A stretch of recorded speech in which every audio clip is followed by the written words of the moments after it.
Hello and welcome to B-filmpodden's very first live episode from Ravenheart International Film Festival. Thank you all so much for joining us today. My name is Eivind Bjørnvåg Helgeland, and as always, I'm joined by my fellow host, Eivind Folle Grutle. Velkomens. Yes. Eivind, how are you? I'm fine. You excited? Yeah. That's good. But we also have the festival chief with us. Yeah, festival curator. Chief if it's over there. Yeah. Festival manager. Of course, sorry. So, Kai, Yes. how has the festival been going so far? Well, no major technical fuck-ups, and and no fire alarms going off, so we're pretty happy with that. Great. Like low expectations. No, not low expectations. Just but the point is, we're kind of struck with a curse, but we don't have any films about the devil. So if we have some films about the devil, the fire alarm has a tendency of going off. And you've been with the festival from the start? Yes, Or- since the humble beginnings back in 2019. Yeah. How's like the different years? How has the festival evolved? Well, the festival has evolved with basically year by year organically, I will say. So we're getting more and more features for each year. We're getting more and more interesting films, and we pay less and less for them, which is a good thing. Yeah. And you have also changed the dates. Yes, Yeah. we needed to. There was a scheduling conflict with Cinemateket. Okay. Because it's always been at the Cinematheque. It's festival? no, what during 2022, this place was under refurbishing, so then we needed to move to Vega. So that was so far the only time we've been having the festival outside of Cinemateket. It's a vast program of different movies from different countries. Yes. How's the process been picking out which submissions? Well, it's always a strenuous process and a bit of discussion on what we're going to screen and where we're going to place it and what films we want and what films we can have. Yeah. How many short movies have you watched to prepare for this? I think I have watched over 180 shorts. Do you think it's important to have like the variety in like the short movies? Yeah, I as think well it's as the essential Yeah. because we need to actually have our own character. We need to stand out from the rest of the genre film festivals in Norway, such as Ravenheart and Tysvær. Yeah. They only screen horror movies. You have Fredrikstad, they only screen science fiction movies, and you have Norway Action Fest, which only screen action movies and and extreme sports documentaries. Sure. Yeah. And you screen every genre of those. Yes, we screen all the spectre of fantastic cinema that includes fantasy, sci-fi, and horror. Yeah. And a bit in between there. Everything in between. Do you have any favorites this year? My favorite this year, well, I just watched again on the cinema. It's Great History of Western Philosophy, a absurdist, Dadaist animation from Mexico, highly inspired by the photo montage of the German Dadaist artist Hannah Höch, and also it refers to communism, fascism, philosophy. It's a film that it's kind of hard to explain. It's something you must experience. Sure. What's the outlook on next year? Outlook on next year. Well, let's try to get through this year, but we're meeting up next year to discuss what we're gonna do. That's cool. Well, it's been a pleasure being here, and Sorry, next week. I said next year. yeah, Slipping up here. Of course. I've only had one coffee. Sorry about that.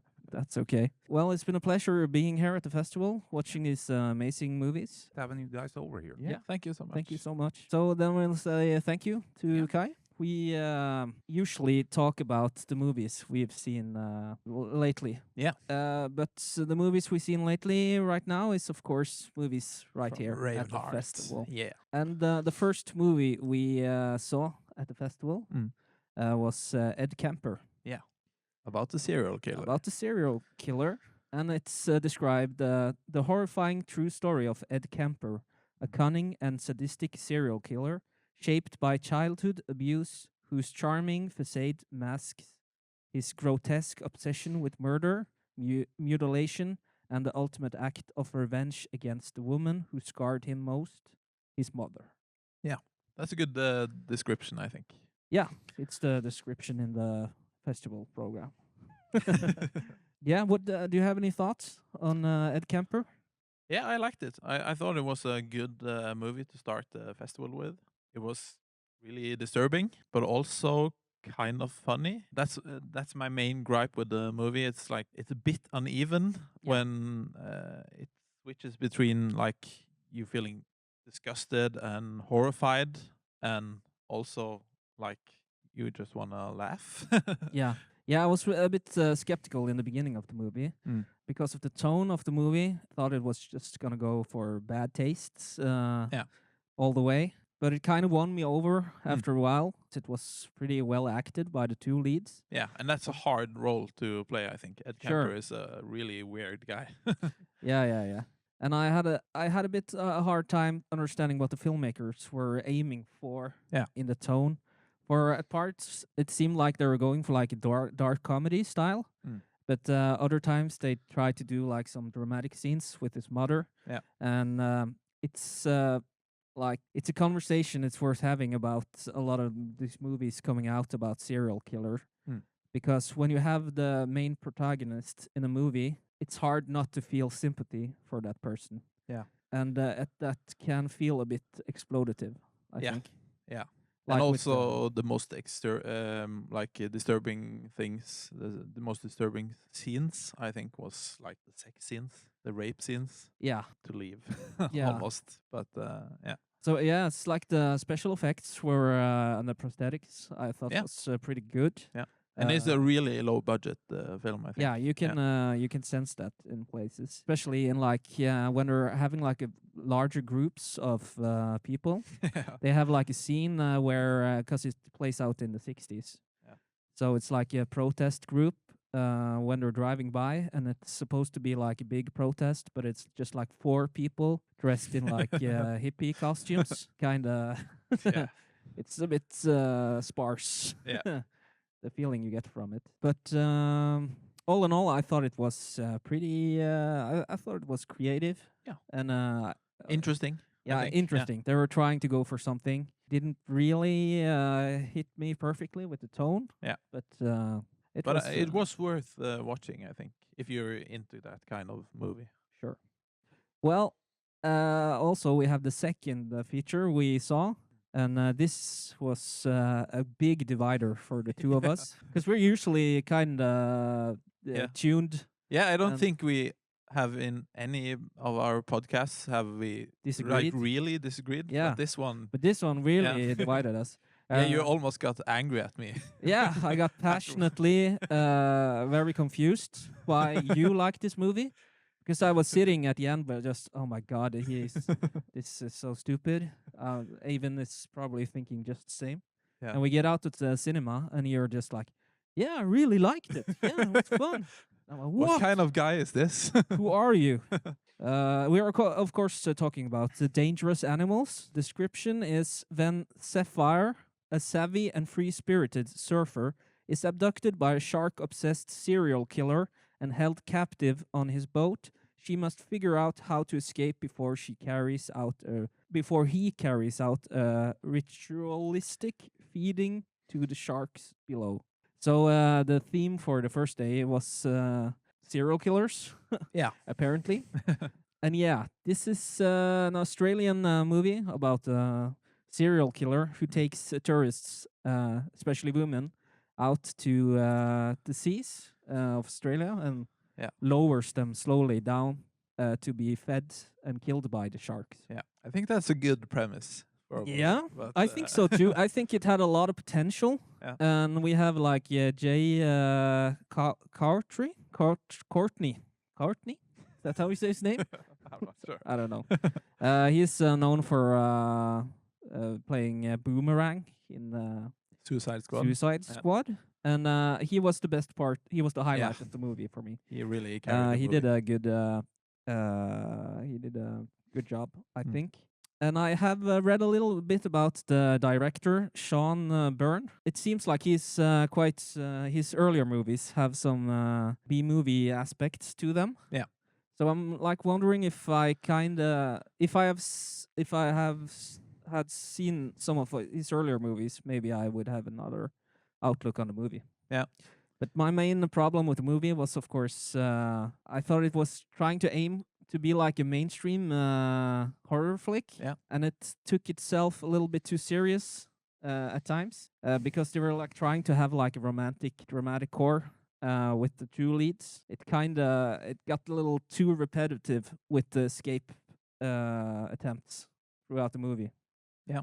Because our lead are Yeah, it was a bit too long. I agree with that, but I really liked the characters. They really grew on me, and yeah, I just think it was a good, entertaining, like popcorn movie. It wasn't that deep, but yeah, I think you had too high expectations for the movie. Maybe. Yeah, I might have.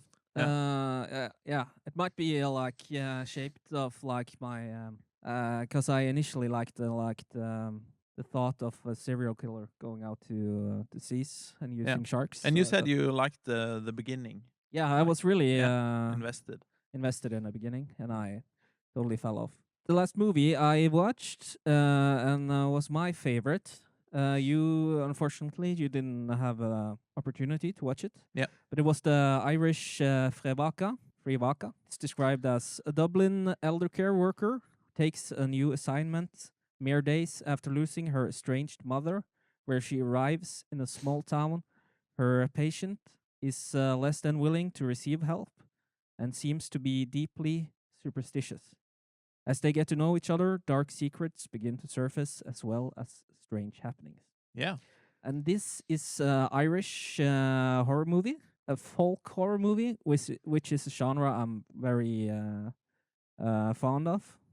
So far, I think it's my favorite at festival. Yeah. It's really cool about Frevaka is that it's mostly the language used in the film is mostly in Gaelic, Nice. which is like it's Irish. It's like the main language, The native. the native language. original language before the Irish were forced to speak English Yeah. by the Brits. So it was like a very unique experience watching a movie in this language, and it also were used pretty cleverly in the movie. I thought, Mm. as they had scenes where the main character went back to a small town in Ireland, and the people there were like trying to talk behind her back using Gaelic, and then she just answered them in Gaelic, and they get a bit shocked. I thought it was beautifully shot. It builds atmosphere through choice of colors, music, and sound design, and I thought like main characters did a great job, especially I'm gonna butcher this name. Bridney Nutstein. What? Well, it's like when Irish names when they're written in Gaelic, Yeah. it's like it doesn't make Britney, sense yeah. how you pronounce it. Like But how was the budget? You know how I think it was was it kind of an indie movie or yeah like it's a major production or I think it's a bigger production. I Okay. don't think it's like a huge budget, but it is going to be screened in mainstream cinemas okay. in Nice. Norway as well. Yeah. So I can really recommend it. Yeah. Same with Dangerous Animals. I think it's Yeah, both of them are like more on the like mainstream budget wise. But no, this really hit me in a good way. I really like the paganism and the symbols and folklore. It seemed like they really had done the research. Mm. And yeah, I really regret that I didn't watch it. But, Yeah. yeah. That's you'll life. get the chance Yeah. to do it again. Well, that's a couple of the movies we have. I been through. also watched Back to the Future. Yeah, you did. And That that one I was missed. my highlight of the festival. Cool. In an original 35 millimeters film, Yeah. and the film stock was like perfect, almost mint. That was and not a copy. but No. it was like an original. And it was like seeing it in the cinemas in 1986 or Yeah. 85. 85. Thank you. Yeah. Yeah. So, So yeah, I So you think get like- I think it's every time I watch it, it just gets better. So I think it's a masterpiece. Yeah, and you got to see it like in its original form. Yeah. As well in the cinema. Yeah. I don't think I've ever seen it in the cinema. Yeah. And that's like a very cool opportunity with like Cinematheca and festivals like this. You get to see older movies at the cinema, which is not like a usual way to watch Yeah. older movies. Yeah, and today they're showing, they're screening Clue. Yeah. Which is also from 1985, I think. And that's a really underrated whodunit movie. Yeah. Which, yeah, it's a lot of fun. I'm absolutely looking forward to that. Well, that's a couple of the movies we have seen at the festival. We're gonna continue to Sundays, so we're looking forward to more movies. But the movie we have done a bit more of a deep dive into is, of course, Astral Plane Drifter, and we're gonna we're gonna hear a little trailer soundbite here.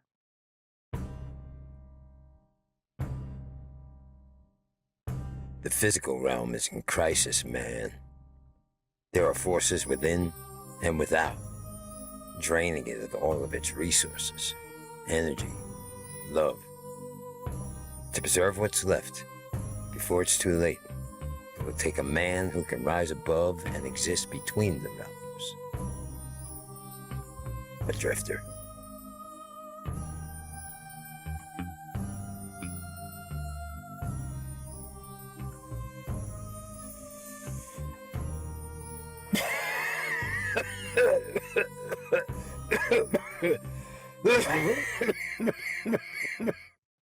Astral Plane Drifter follows the Drifter, a cosmic vagabond living in the desert in a strange, almost post-apocalyptic world.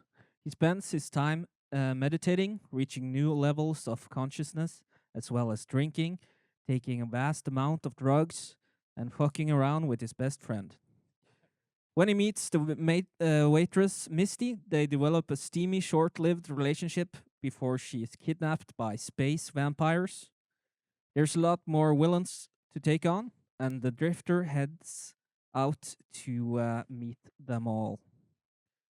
This is a low-budget movie. Yeah, really low budget. Yeah, it's directed by Scott Sloan, Mhm. but the real mind behind the project is, of course, Mike Caravella. Yeah. Which we heard here coughing pretty badly. The cast consists of Mike Caravella, Andrew Joseph Perez, Amanda Catherine Ligori, John J. Jordan, and Mike Rad, among others.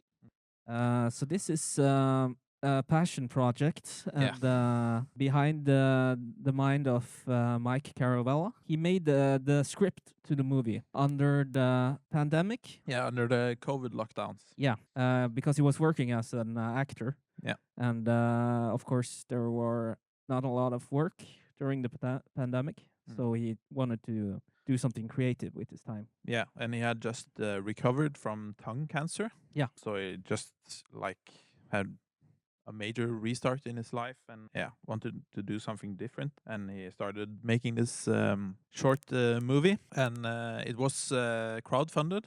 Yeah. The Indiegogo campaign made about 110,000 kroners, or about 8,600 euros. There was kind of strict COVID regulations during the filming, so that's also reflected in the movie. Yeah. I think we're going to talk about that, but there's a really small crew and cast. Yeah, but I think they like make it work. Pretty cool that they managed to make this in with those restrictions. The movie is filmed in the Joshua Tree National Park in South California. Oh. Mike Caravella is originally a New Yorker. He's born in Brooklyn and lived in Brooklyn and Queens, and moved over to the West Coast after the cancer treatment. Oh, okay. So I think it was a bit of a spiritual journey getting to the desert as well. It seems like he has a passion for the desert. Yeah. Because he had also a podcast. Yeah. He recorded in Yeah, the that's true. desert. Yeah. I heard that.